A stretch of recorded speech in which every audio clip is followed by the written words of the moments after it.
Hello. Hello, everyone.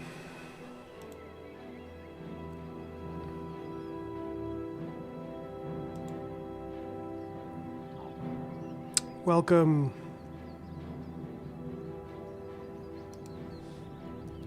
Welcome to the stream.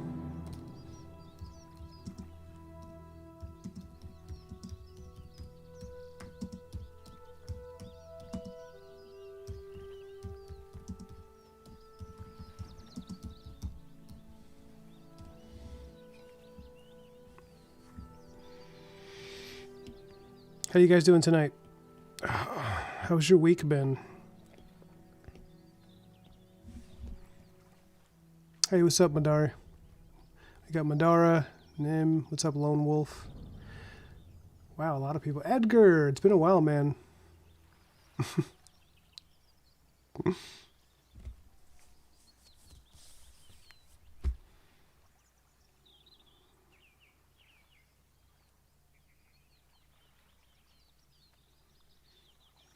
Welcome.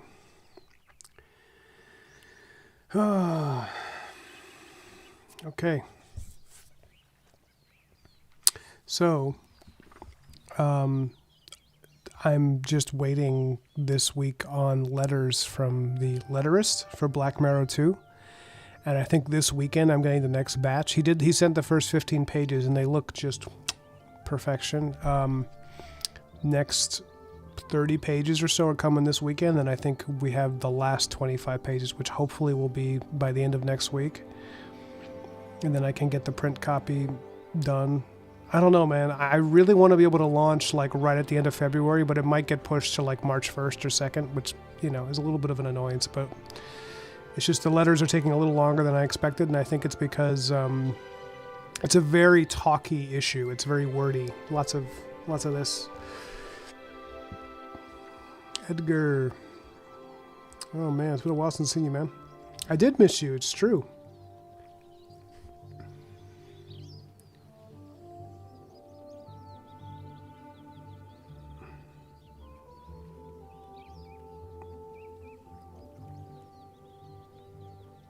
Well, congrats, Madara, on your first day of... Is this your first week of university? You made it seem like you were just starting university. Let me fix my camera and then we'll start. So while I'm waiting for letters, you guys, we are going to be working on Knights of Camelot pages. That's what's next. I'm very excited.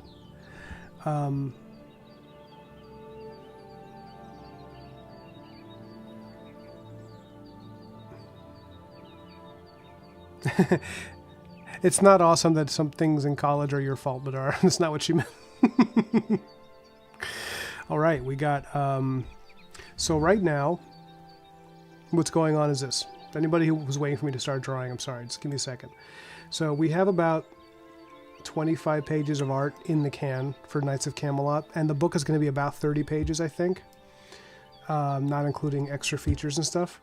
We're missing a few pages because I was plotting, moving some things around, adding scenes. So we have to have a page 17, which is an end to this conversation, and then we're going to add some pages at the end. Yeah, we need a page 17 and page 24. It's no context to you guys, but that's just what's happening. I'm filling in blanks right now in the story. All right, I'm going to get started. This is a scene by the campfire, and I think Merlin's going to show up. Let me see, it should be maybe a wide shot.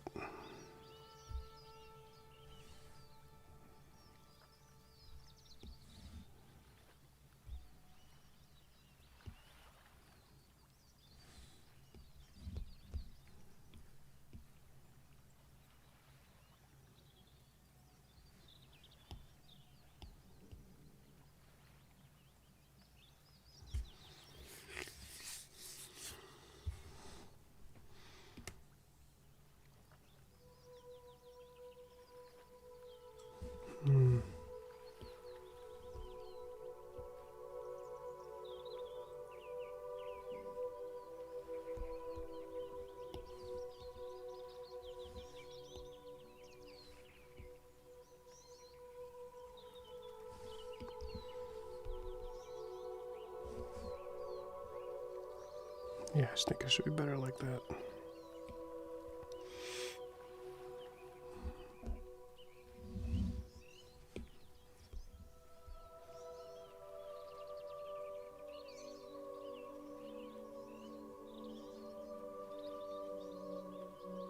Oh no, Nim's on a sugar high. Somebody put a wallet in her mouth before she bites off her tongue. You know, like strap her to a chair like Frankenstein. Cheesecake and cherry coke, that'll mess you up.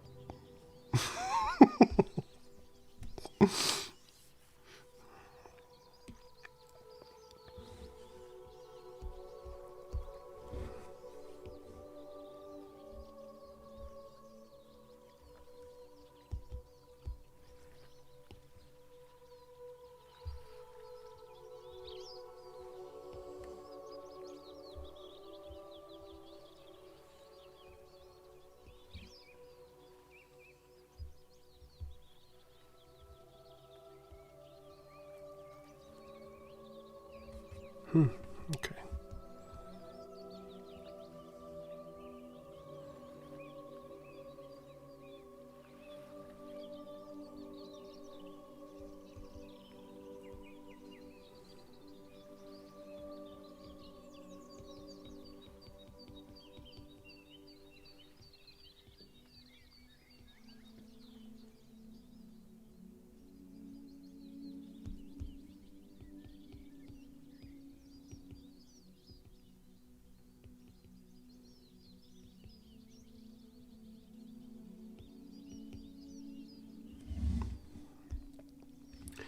Let me double check my Merlin design. I want to make sure I'm on model.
The early part of the image is mostly me second guessing ideas and erasing.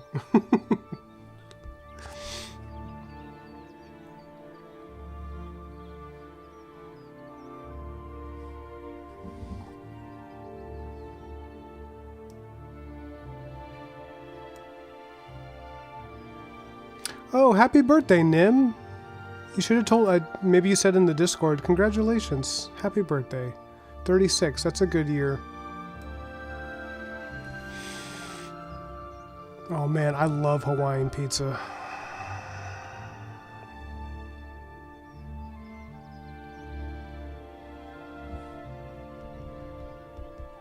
Oh, I see. I know what I need to do. I got it, you guys. Thank you for your patience while I need to do another wide shot. That's what this has got to be.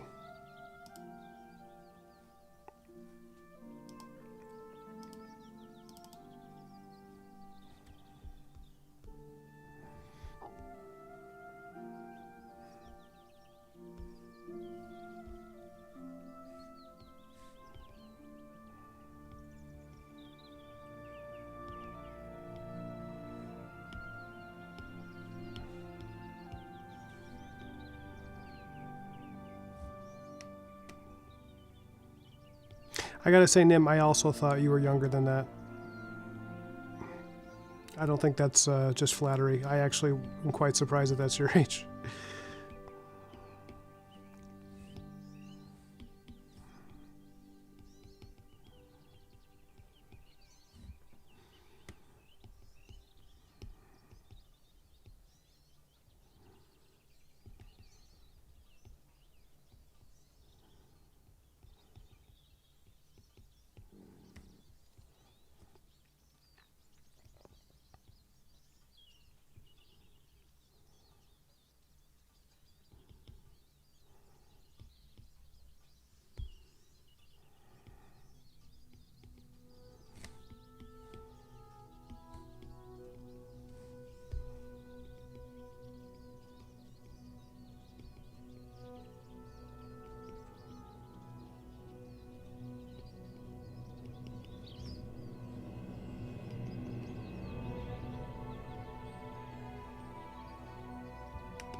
Right now, I'm almost treating this panel like a thumbnail. I'm just kind of like highlighting because this is like a scene with so much shadow. It's so lighting driven that I feel like I can just focus on that really. And it'll tell me the composition, you know.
Check the chat.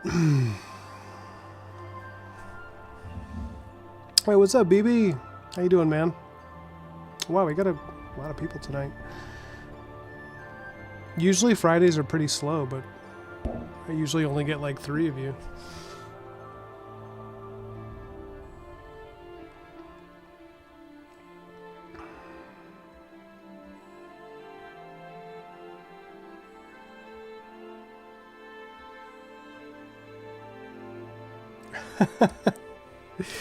It is so incredibly rude that you called me by my first name. Edgar, don't you know you're supposed to call me sir or lord? Or his lugubriousness? I'll give you $1 million if you guys know where that's from. So when the guy says your lugubriousness in reference to a powerful figure. I'd be surprised if anybody gets it.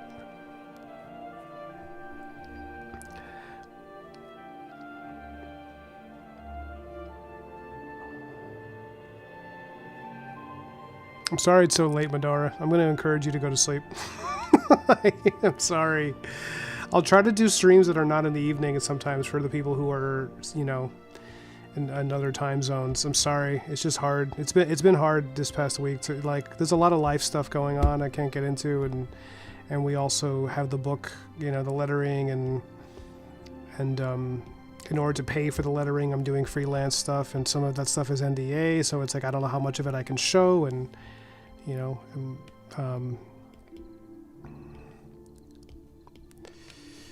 so it's, you know,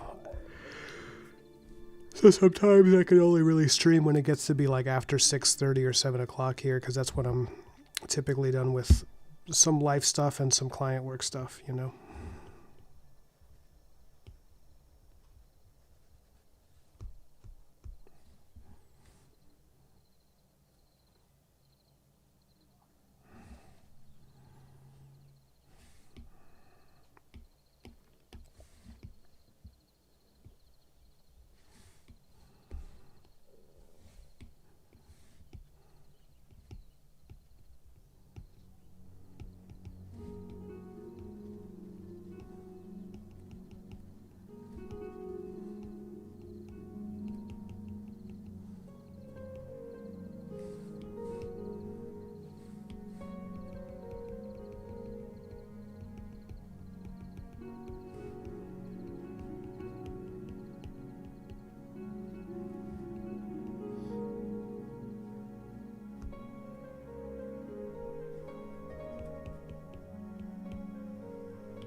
That is a Hades reference. Oh my goodness, Edgar. All the checks in the mail. Yeah, from Disney's Hercules, the two minions that go, something, something, my lugubriousness.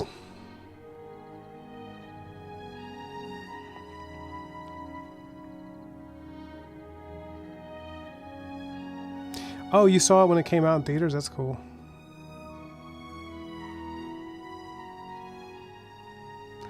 Edgar says, Ryan, not Guts, Ryan. I wore a biker-type leather jacket with bootcut jeans to look like an 80s bully because I'm an absolute unit. Are you proud of me? I see Edgar has not slowed down those personality traits which make him so surprising and possibly a danger to himself and others.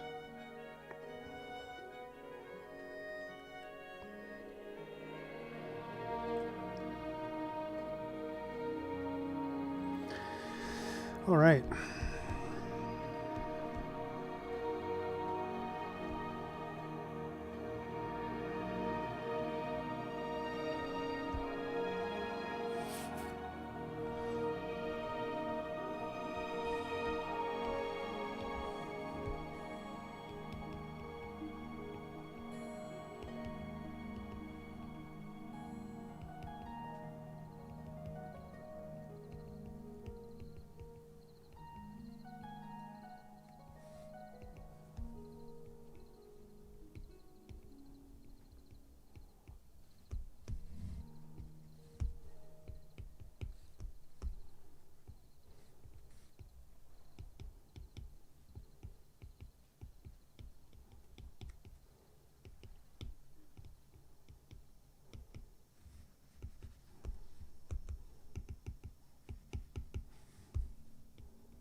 Oh, thanks.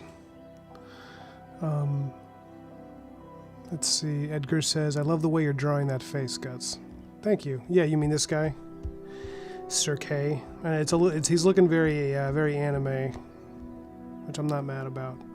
It wasn't necessarily my intention, but I've been looking at a lot of Sean Murphy and Matteo Scalera lately, so it's like that that angular face that the way they draw it is kind of creeping into everything I'm doing.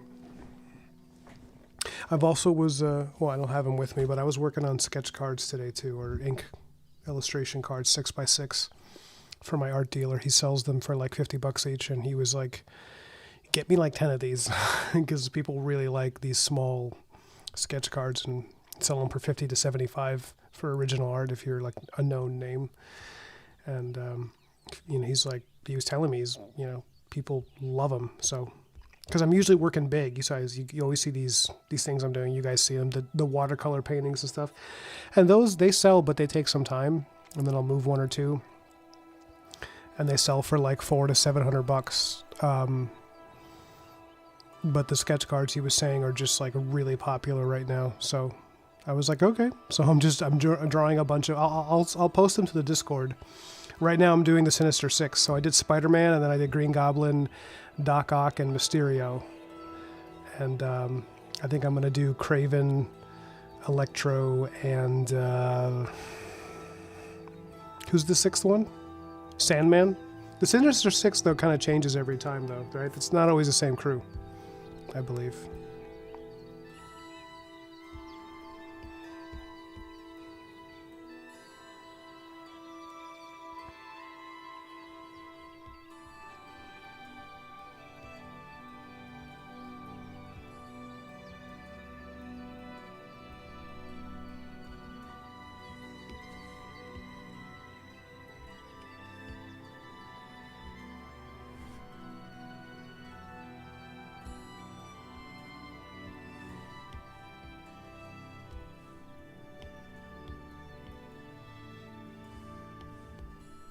Actually.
So here's a little bit of lore. So Sir Bedivere, he's in one of these, that double page spread I showed you guys of the knights around the campfire. Some of the hairstyles of the knights are like, I'm basing it on certain traditions. So Sir Bedivere is the oldest of the knights, and I chose to give him almost like a buzz cut with a long beard, kind of like when you see like Orthodox Christian priests, that kind of look. And the reason for that is I liked that it kind of called to mind this this look that the Templar Knights had, where they a lot of the early Templars would keep their hair very short and they would let their beards grow, because it was this whole thing they believed in, like no vanity. So you don't let your hair grow lustrous and beautiful, but you let your beard grow, because shaving was like considered vanity or something. So they all had like buzz cuts, or like close to buzz cuts, like clean, tight heads, and then like big beards, from what I remember. And because I have a lot of the knights in like plate armor. When they fight, they're wearing like big plates and stuff. Strictly speaking, it's not very accurate at all, but just the idea being that kind of references the like 15th century, which is centuries after the Crusades would have been and the Templars. But because I want him to seem like he's from a previous generation of knights, I'm basically like making him look like he has like a Templar background, just by his visual style and how he cuts his hair and how he looks and stuff, that he would have been maybe a knight from the previous century. And it doesn't really make sense, but for me it's fun to like to think about it that way, you know.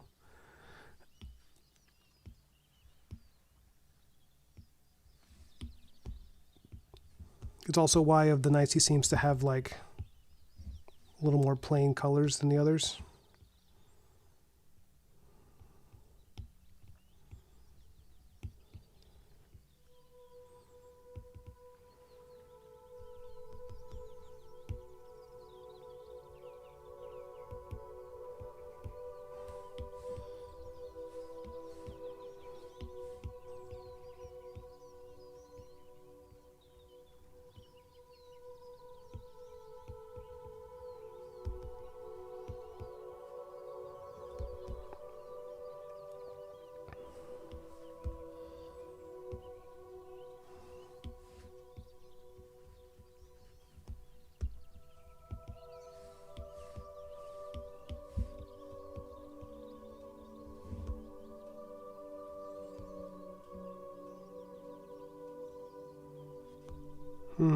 I like it more with the glove. It's staying on.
See, this is why it helps to look at different artists. I swear, it really helps. I was looking at Sean Murphy, Matteo Scalera, and then also,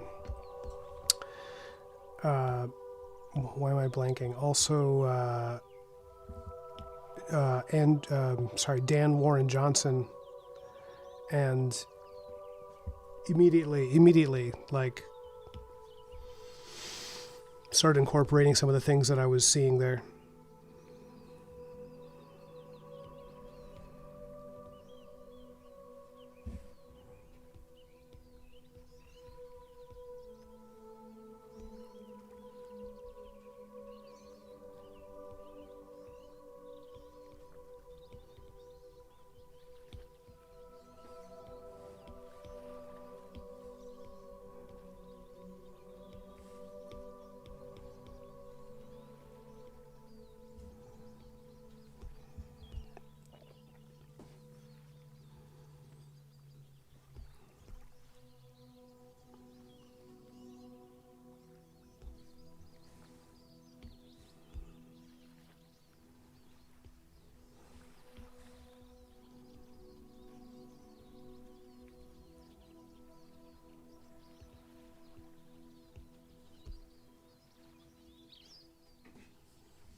Like just the way that they draw figures, the way that they compose them using angles, it's so useful.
Later, Nim.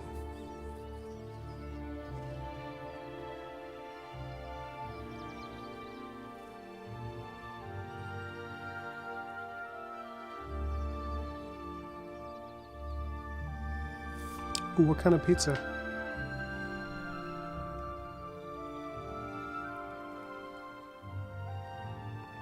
Dude, Matteo Scalera is really good, right? If you, his recent stuff too, he keeps getting better. Like his recent art, I actually wasn't a huge fan of his years ago. It was like, when he first came on the scene like 15 years ago or something, or 10, I don't know, wherever.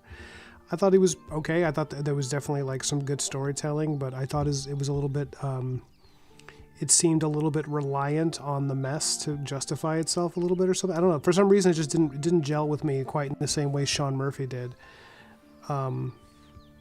And his figures weren't so attractive to me. Like the way he drew people was a little bit like too angular. Everybody had these huge spike, triangle noses, but he just developed his style and he kept developing it, and now it just looks awesome. Now it's like everything he does, I'm like, yeah. Also the fact that he's using like these beautiful ink washes, it's really good. Phenomenal work.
Anybody here ever go down the true crime rabbit hole?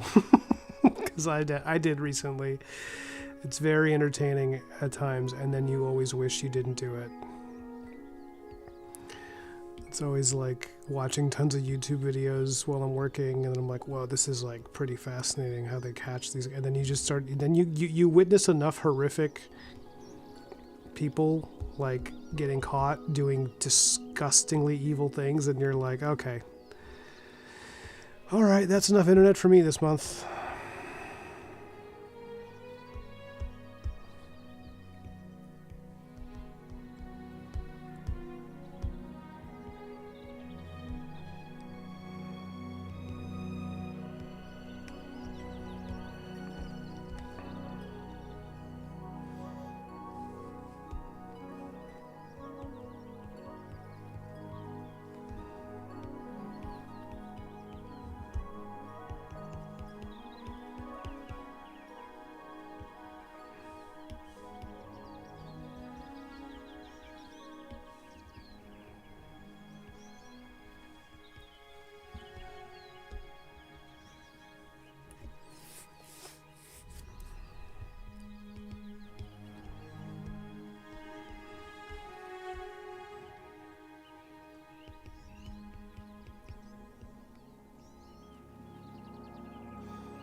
Okay, it's looking pretty solid.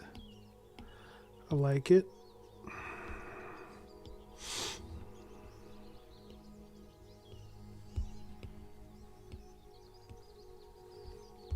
think I can work with this for inks.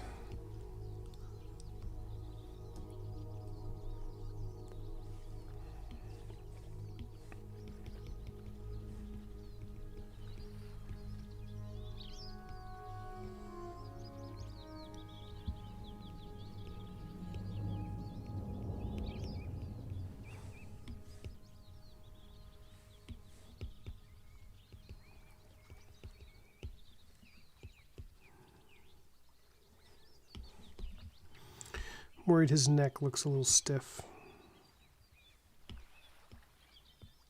Yeah, there you go. Now he's leaning forward a little more.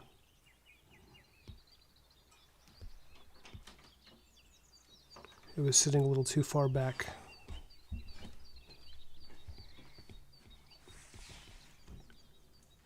Guys, nobody move. My wife just walked in. Oh shit, nobody move. Okay, she's gone. We can talk now.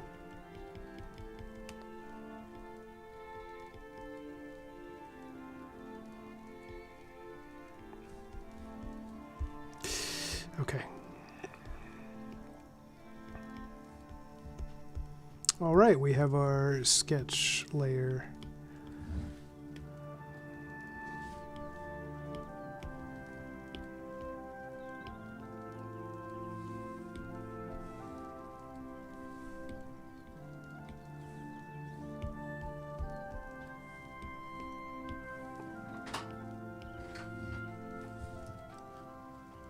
Okay, so we have page 17 coming right up.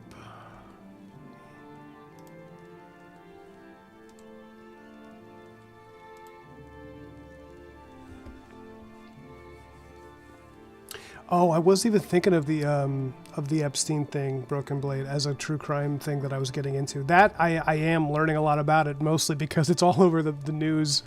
But I guess that's why, yeah. Dude, it's so crazy. I don't know what this is going to do for the future of, like, humanity, as far as how many powerful people are just incredibly evil, and what that means for us as a culture, like, whether or not we can trust the current power structure, or whether it just all has to come down. Like, it's just crazy. The like despicable demonic evil of people like that. And I've been going down other like, I've been listening to, not to bring this whole stream to a dark place, but I was listening to streams, I was listening to interviews with women who survived, you know, his island, and they were talking about, like, they were like he did creepy rituals, they think, and some of the women described that they would see his face change, like almost like he was like there was something wrong with him, like his face would just get weird. I don't know. Like there was almost a supernatural presence about how evil that place was. Like everybody there was into some weird. You ever seen True Detective, where they're doing like weird satanic rituals coupled with abuse and stuff? Yeah, I don't know.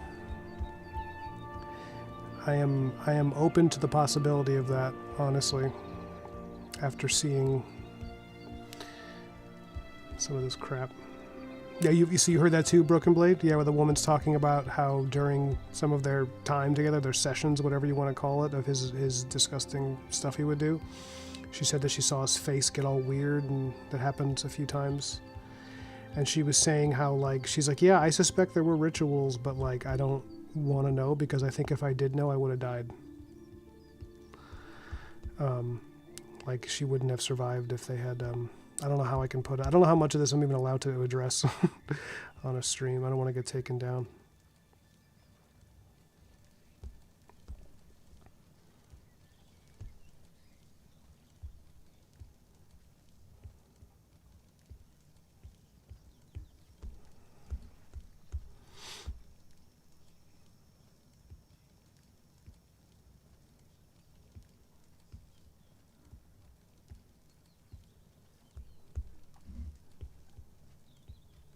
What do you guys think of this music? This Oblivion soundtrack, I think, is what I picked, right?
Your mom's playing Skyrim right now?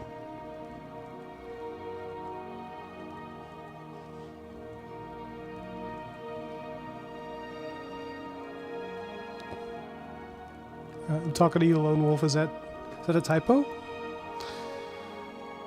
I just don't know many moms out there listen to Skyrim, but that's pretty cool. Or playing Skyrim.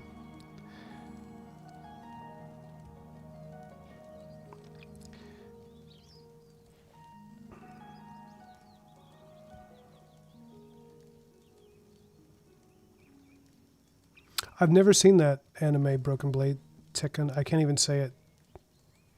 Can you upload like a link or something into the Discord? I'll check it out under recommendations.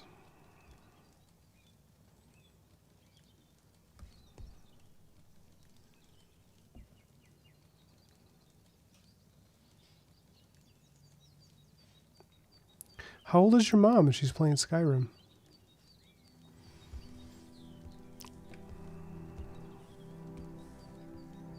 Because if I remember correctly, you're taking care of your mom, right?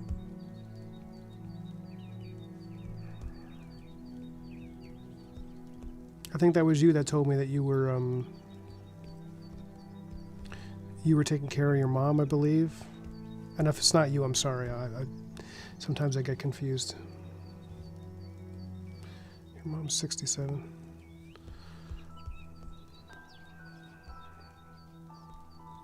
I think I may have overdone it with this forehead on Sir Kay. I'm gonna have to redo this. I do not like. I think his forehead's just too big. That's all. It's just the way it is. It's too darn big. There you go. That's where the hairline needs to be there. I'm amazed that somebody who's 67 years old honestly can play like a PC game like that. Like it just does not come naturally to that generation for a lot of people to switch to that type of, which stinks because a lot of them would love it if they especially like, you know, a lot of like retired old people, like, you know, or people, it's just like, because I remember when Elden Ring came out, I remember this was a YouTube comment I saw and I still think about it because it made me smile so much. It was this guy who was like 70 and he's like, yeah, I'm retired. And he's like, this is the first video game I've ever really played was Elden Ring. He's like, I just really wanted to play it because I like fantasy novels. And he's like, I'm not good at it, but I'm enjoying it immensely. He's like, I'm just loving it. It's like so fun to just, you know, be a retired guy after years of working, you know, whatever he did. And to just be like, just enjoying this like video game, you know. Which is, you know, bittersweet a little bit for me to hear because it's like our generation. Are we even going to get to retire? Are we even going to get to do that with the way things are going? I hope so. I hope things improve. But hearing somebody talk about retirement, I'm like, oh, that's going to be nice for you. I'm going to be drawing goblins till I'm 80.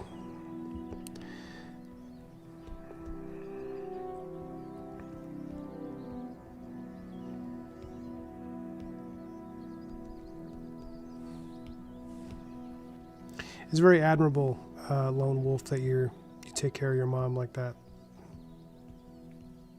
I know it's what you're supposed to do, and it's just being a good person, but I have an enormous amount of respect for that, for people who are devoting so much of their lives to taking care of sick parents, you know, or even just parents, not necessarily sick, just parents that need care, you know.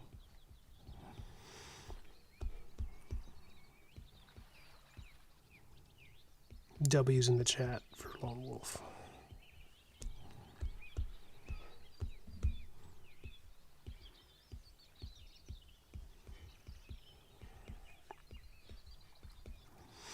I've been enjoying the drawings you've been posting too, Lone Wolf. You got some good stuff there.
That's so cool, man.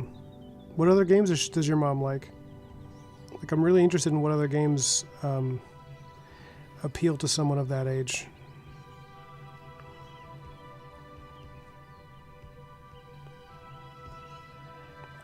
And also, does your mom play as a girl, or did she? What kind of character did she create? Does she need your help when she's playing? That like, or is she just like totally good with that? You know, I would imagine by now she's figured out the game system and doesn't really require like help with the mechanics of anything. That's really impressive, man. I remember one time I had the Lord of the Rings game. I had the Two Towers, and my grandma walked in while I was playing it. She just turned 94 the other day, by the way. Anybody who's interested.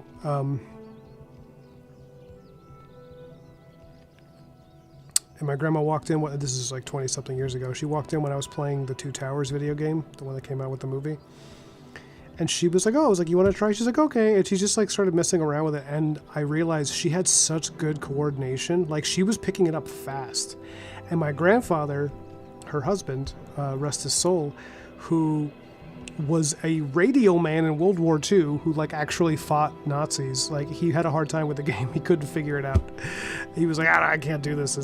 Because I was curious. I started experimenting. He was like, Grandpa, why don't you try? I want to see if he did better than her. And he was not. Her brain was so sharp. Yeah, I don't know. It's funny. It's funny how life is. This is too busy. I don't know why I'm making all these trees so busy.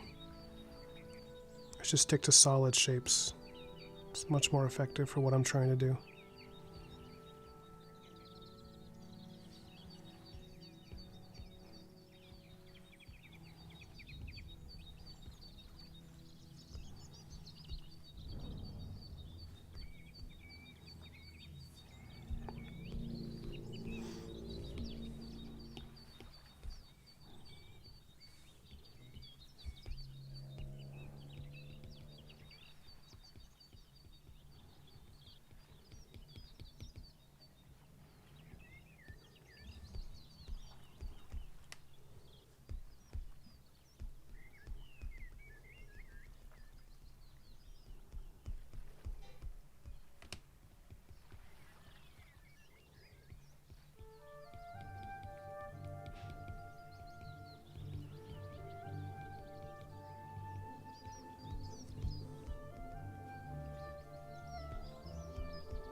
Maybe it'd be good to leave this open, actually.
I feel like I want to ink this with the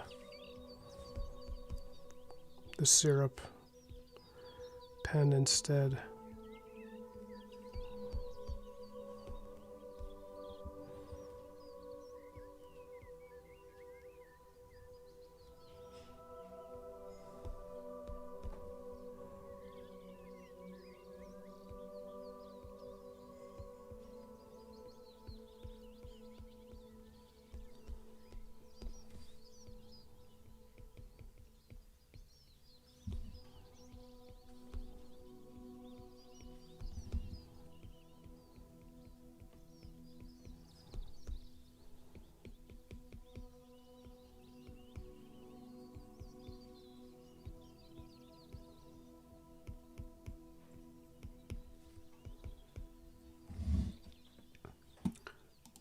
Sorry, I should check the chat. I asked some questions. Oh my goodness, I missed so much.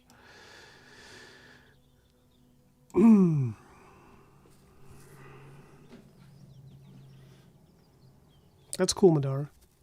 Madara says, hey, have you seen my Chainsaw Man artwork, Ryan? Because I honestly don't know and can't remember if I posted on your server.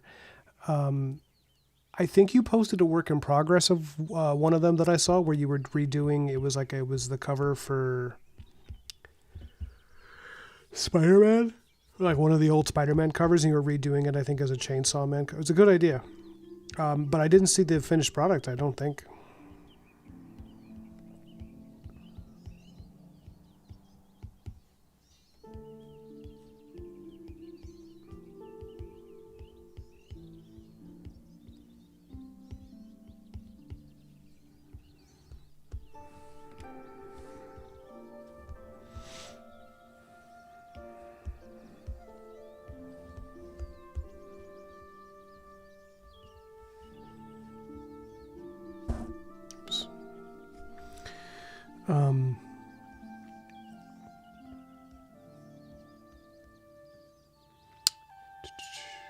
Got to speak to him, Love, a while ago. He seemed like a really great guy. It was about something that happened in the server. I'm not really going to talk about it because I don't want it brought up again. I'm not sure what you're referring to. It happened in Dan's server?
He's missing a hand. Just FYI, that's why it looks like he doesn't have a small hand. He literally just, there's no hand in that glove. It ends at the wrist. He has a special glove for it. Sir Bedivere, the one-handed.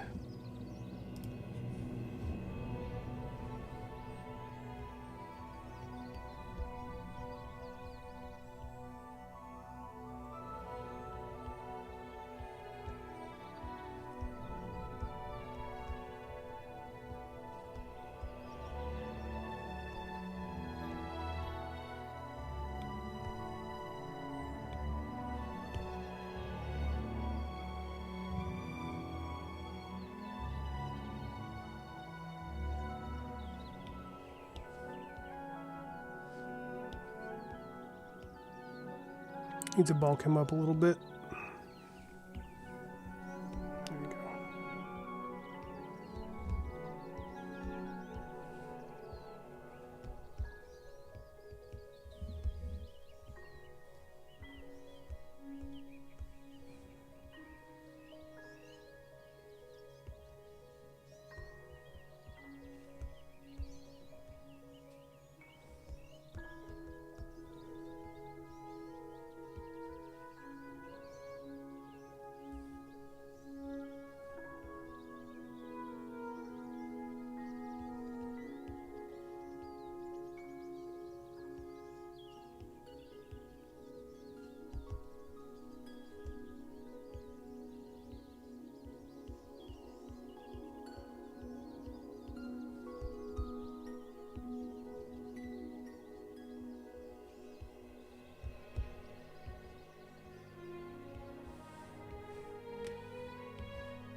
Oh, thanks, BB.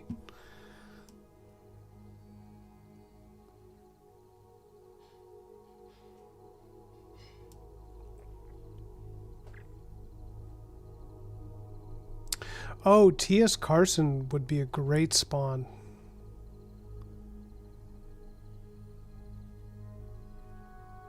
They're remaking the originals. Oh, that'd be... Yeah, I like that a lot. Cool.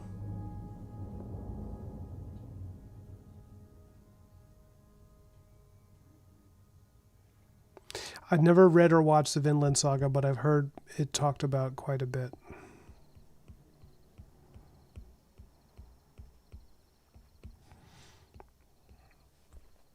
I think maybe Bonsai Pop did an episode, but I stopped watching his stuff after that video came out where he was like... He said some stuff that was like really gross. And then he deleted the video, but it's still known about him.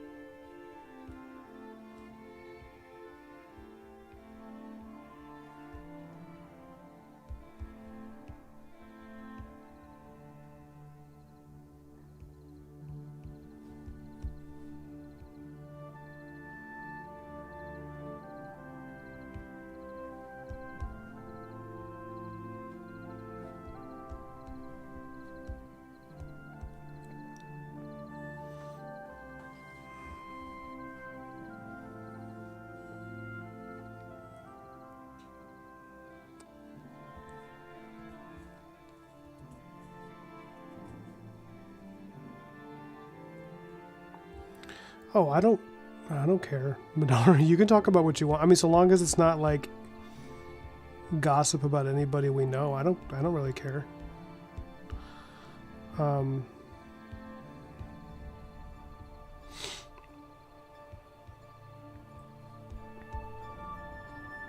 Maybe it is about somebody we know, but yeah, well, you can talk about whatever you want in the chat. Just, you know, if I don't acknowledge it,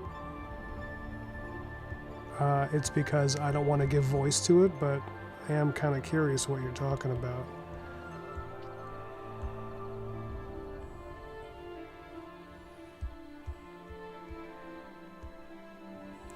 Seems like perhaps it passes the Socratic evaluation.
So when people read Knights of Camelot, I'm interested to see the reaction from people, because while it is very fantasy, the elements of like history that I'm trying to infuse is like something I don't see in a lot of movies, which is that medieval people were extremely religious to the point where like the word God was on their lips a lot.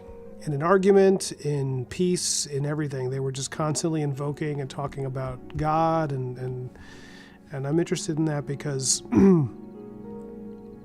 I like that style of writing, you know, where characters are constantly appealing to their idea of a higher power, and like, so I'm interested in writing that in, you know, and it's already, you know, been written largely, so it's going to be a little bit different than what people are accustomed to, because I think they're used to like very anachronistic Middle Ages stuff where people are like, they don't cover that really very much. And you can see it, like even they were talking about the movie Excalibur and how all these knights are sitting around and they're basically like secularists, the way that they talk about stuff. And this historian was like, if this was a room full of knights, everybody's talking about God all the time. And I don't want it to be like nauseating in the script. I don't want it to be like people who are not religious can't enjoy it. But I do want to have some accuracy of these guys being like, you know, like in these conversations before these difficult battles, it's like they're trying to interpret the will of God, and they're trying, you know, or they just mention God a lot, you know. It's like it just comes up a lot in their world. So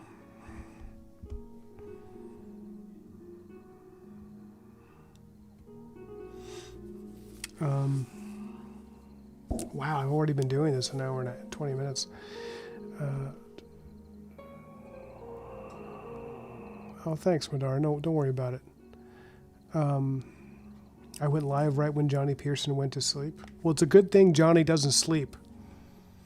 He only sleeps for a minute at a time.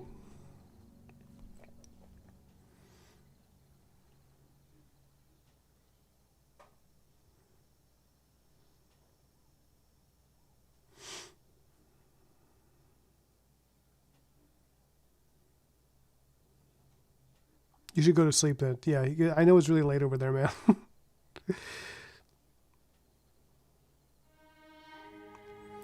Madara says, question is Camelot basically just your King Arthur story? Because I don't really know a lot about Arthurian legend. Well, is the question... I guess I don't really understand the question, meaning...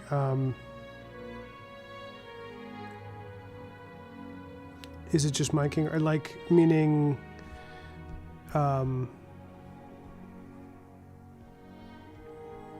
Explain. Like, is it just my version of it, or am I basing it on the original? I'm kind of doing, if this is what you're asking, that whether or not it's going to be my version or the original. So, while I was researching this, you know, because my friend and I were really interested in doing this King Arthur thing, we both love the original legend, but I didn't know as much about it, certainly not as much as I do now. And even then, I'm not an expert. There's still a lot I would need to learn, and I'm still learning new things all the time. The reason for this is because the King Arthur legend in the Knights of Camelot is basically a precursor to modern, like, superhero comic culture in the way that they...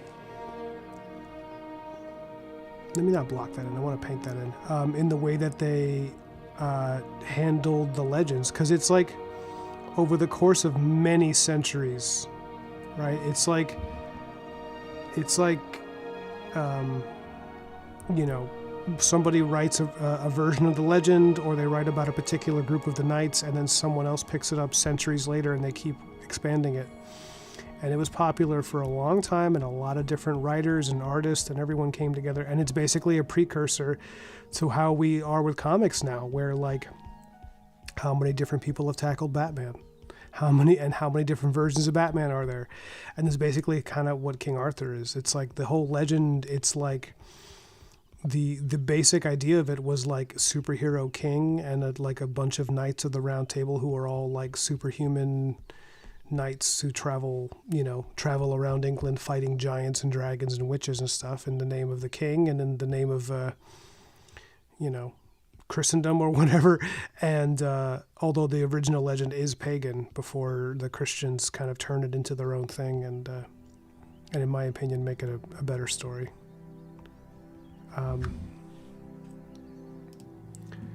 Because the pagan version, I mean the original, like, is it Welsh or Celtic version? It's like more of like a Beowulf type character. He doesn't become like heroic until a couple of centuries after that, when the English post fall of Rome take the story over and make it. Never mind, it's not important. I don't need to get into all that right now, but yeah, basically there's a lot of different versions of it because a lot of different people have handled it. So what I'm doing is this, like, and a lot of the different versions are referred to as like cycles. Like the Vulgate cycle is the one that most people know, and then there's so the whole idea was I was going to treat this like this is my cycle. It's interesting, too, that they call it a cycle because that implies a circular story, like everything has happened before and will happen again, like history repeats itself, which is something I'm working into the story, which is why I'm starting at the end and then going back and then starting a new beginning of the legend. That's why all the knights are like old, because I'm starting with the end of one cycle and then the start of a new cycle so that you can see the changes and how the legend keeps shifting and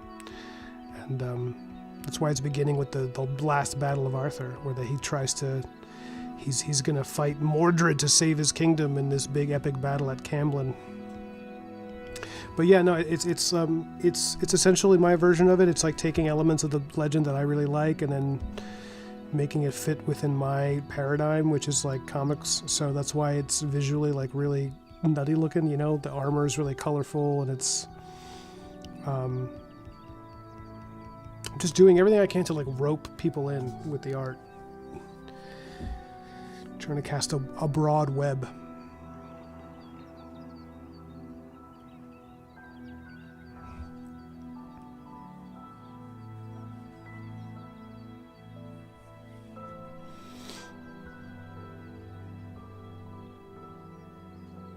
Yeah, you do learn new things every day. If you're living right, you learn new things every day. If you're open.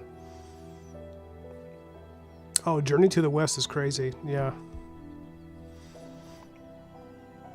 Broken Blade says, oh, cool. I'm assuming responding to maybe what I said. Maybe what yeah, so that's why this first... the first 2 issues of this Arthur thing, that's why I'm doing shorter issues, because it's going to be a 2-part prelude. The whole idea being it's it's going to, you know, be with the Battle of Camlann, then it's going to end, and then I'm going to do longer issues for the continuation of, like, where we're literally going to go back and show the origin of Arthur and the Sword and the Stone and all that good stuff. But we're starting with Camlann, which, if anybody here knows the legend, they know that that's like this big epic final battle between the Knights of Arthur and the Knights of Mordred. And I'm adding a lot to that battle that's not in the original story. Like, the final page of this issue is going to be like a huge dragon that he's riding, and Arthur and his knights are going to have to fight the dragon and Mordred. That's like not in the original story. The original story is just Arthur and Mordred meet in the battlefield and they stab each other. And in the original story, Lancelot and a lot of these knights are not there because they've already been killed by Mordred in previous altercations. So there's only a few knights left. There's like, I think it's like Percival and Bedivere or something like that.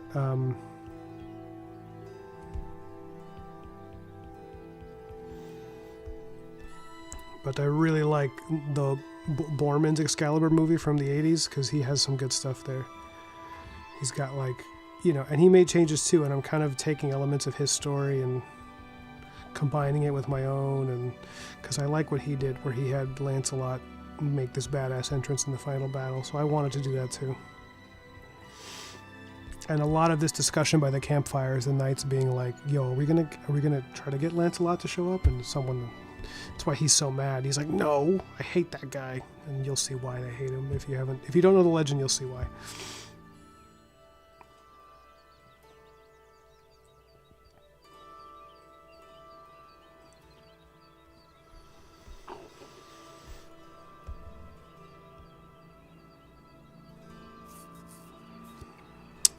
Yeah, you were close to buying a PS5.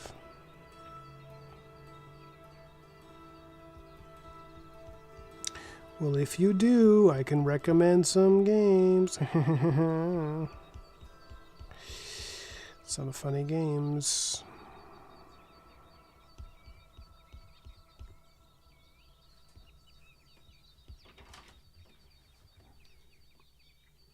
All right, guys, I'm going to... No, I think I'm done. It's been about an hour and a half.